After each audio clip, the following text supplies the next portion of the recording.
2020 সালে অভিনেতা সুশান্ত সিং রাজপুতের মৃত্যুর পর রিয়া চক্রবর্তীর জীবনে আসে অন্ধকারের ছায়া, যা ছিল বলিউডের সবচেয়ে আলোচিত ঘটনাগুলোর একটি।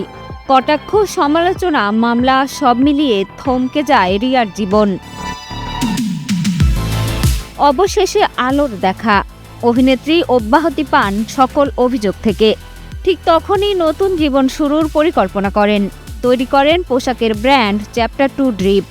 2024 সালের আগস্টে চালু করেন অনলাইন স্টোর। কিছুদিন পর নিজস্ব শোরুম। আর এরপরই বিস্ময়, 1 বছরে ব্র্যান্ডের আয় 40 কোটি রুপি।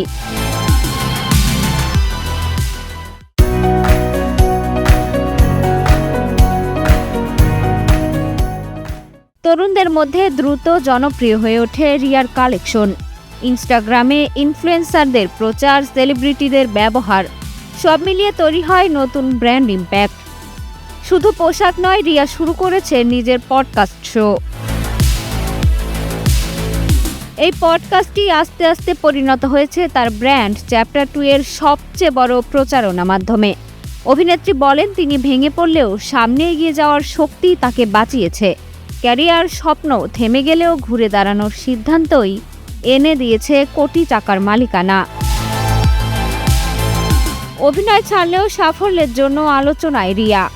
শত প্রতিবন্ধকতার মাঝেও তিনি দেখিয়ে দিলেন, জীবনের দ্বিতীয় অধ্যায়ও হতে পারে প্রথমটির চেয়ে উজ্জ্বল। আত্মবিশ্বাস থাকলে লেখা যায় নতুন চ্যাপ্টার। মিষ্টি খাতুন, কালের কণ্ঠ।